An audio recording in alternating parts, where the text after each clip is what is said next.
शैतान का ये चैलेंज नहीं था कि वो सिर्फ हमसे गुनाह करवाएगा, उसका चैलेंज तो इससे बहुत बड़ा था। वो तो कहता था मैं बनी आदम को अल्लाह रब्बुल इज्जत के रास्ते से हटा दूंगा, सारी उम्र के लिए भटका दूंगा, और सारी उम्र के लिए ना भटक जाना।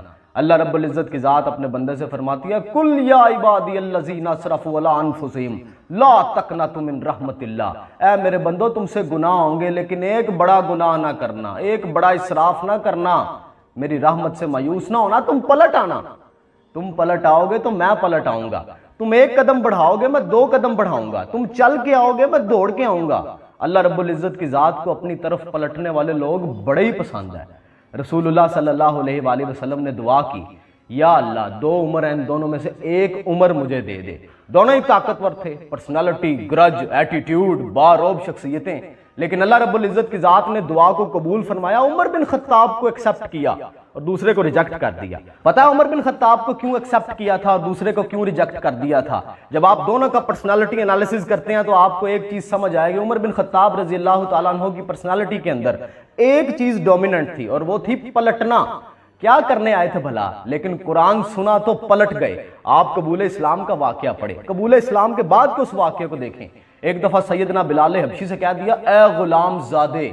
हजरत बिलाल को बड़ी तकलीफ हुई, रसूलुल्लाह सल्लल्लाहु अलैहि वसल्लम की खिदमत अक़दस में जाके शिकायत लगा दी। आप सल्लल्लाहु अलैहि वसल्लम ने बुलाया और कहा, उमर ये क्या है, अयाम जाहलियत की बातें अभी तक।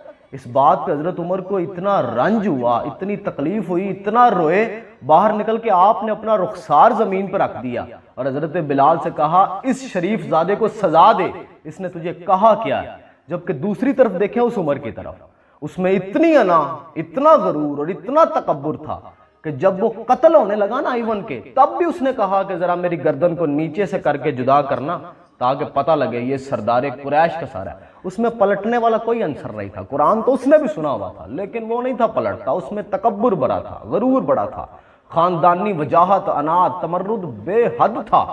मैं जानता हूं कि आजकल हम इस दौर में रह रहे हैं, ये इरा ऑफ फ्रस्ट्रेशन है, ये इरा ऑफ मिस इन्फॉर्मेशन है। बहुत मुश्किल है आज के दौर के अंदर। हमने ना अल्लाह रब्बुल इज्जत की ज़ात को देखा है, ना हमने रसूलुल्लाह को देखा है, ना हमने साहब रसूल को देखा है। हमारे यहाँ बहुत सी कन्फ्यूजन हैं। आप देखें हर दूसरे तीसरे दिन एक फितना उठता है, हमें डिट्रैक करने की कोशिश करता है। आजकल देखें फैसलाबाद के अंदर एक और खातून उठी है, एक मर्द उठा है कहीं पे, नबूवत के झूठे दावे कर रहे हैं। हम बहुत मुश्किल दौर के अंदर हैं, हम फितनों के अंदर घिरे हुए हैं, लेकिन अल्लाह रब्बुल इज्जत की ज़ात को अपनी तरफ पलटने वाले लोग बड़े पसंद हैं। गुनाह हो जाए, गलती हो जाए, इसराफ हो जाए, अल्लाह की तरफ पलटने में देर ना किया करें।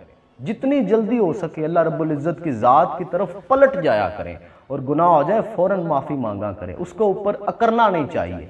आप अल्लाह से माफ़ी मांगेंगे, ऐ हमारे रब हम फितनों के दौर के अंदर हैं, हम एक्सट्रीम के अंदर नहीं हैं, ना उस दौर में थे ना एंड पे, हम तो दरमियान में हैं, हम बड़े कंफ्यूज हैं, हमने कुछ नहीं देखा, हमने बगैर देखे आप पे ईमान लाए हुए हैं, हम सोचते हैं समझते हैं, लेकिन देखें फितने बहुत ज़्यादा हैं, डिस्ट्रैक्ट करने वाली चीज़ें बहुत ज़्यादा हैं, हम बड़े मुश्किल दौर के अंदर हैं। खुद को थोड़ा सा इस बात का एडवांटेज दिया करें, लेकिन पलटा करें। अल्लाह रब्बुल इज्जत की ज़ात की तरफ जिस कदर हो सके उतना पलट जाया करें, उसके आगे झुका करें। मुझे पता है कि हमसे 100% परफॉर्म नहीं होना, लेकिन जितना परफॉर्म हो सके उतना तो करने की कोशिश किया करें। इन्नमल अमालु बिन्नियात, अमाल का दारोमदार नीयतों पे है। ये बहुत बड़ी हदीस है, ये बहुत बड़ी हदीस। अगर आप इसे गौर करें, आप अल्लाह रब्बुल इज्जत की ज़ात को नीयत तो करें कि हमारे रब हम तेरी तरफ झुकना चाहते हैं, हम तेरे साथ ताल्लुक़ बनाना चाहते हैं, हम तेरे बंदे बनना चाहते हैं, हम बंदगी करना चाहते हैं। परफॉर्म होना या ना होना वो उससे अगला स्टेप है, नीयत पहला स्टेप है। आप नीयत तो करें। इस फितनों के दौर में नीयत करना बहुत बड़ी बात है। इवन के जब आखिरी दौर आएगा ना, तो हदीस मुबारक का मफहूम है कि ईमान पे कायम रहना ऐसे होगा जैसे किसी ने अंगारा हाथ में पकड़ा हुआ है। तो आप ऐसे समझें जैसे आप उस वक्त के करीब करीब ही हैं। तो ईमान पे कायम रहने की कोशिश करें। हम अक्सर दुआ मांगते हैं, हमारे रब हमें ईमान की हालत में मौत दे। ये कोई छोटी दुआ नहीं है, आप गौर करें। अंत भला तो सब भला, तो कोशिश किया करें कि ईमान के ऊपर कायम रहें। परफॉर्मेंस तो अल्लाह रब्बुल इज्जत की ज़ात करम करेगी तो आपसे हो ही जाएगा, लेकिन ईमान पे कायम रहें, ये बहुत अहम है।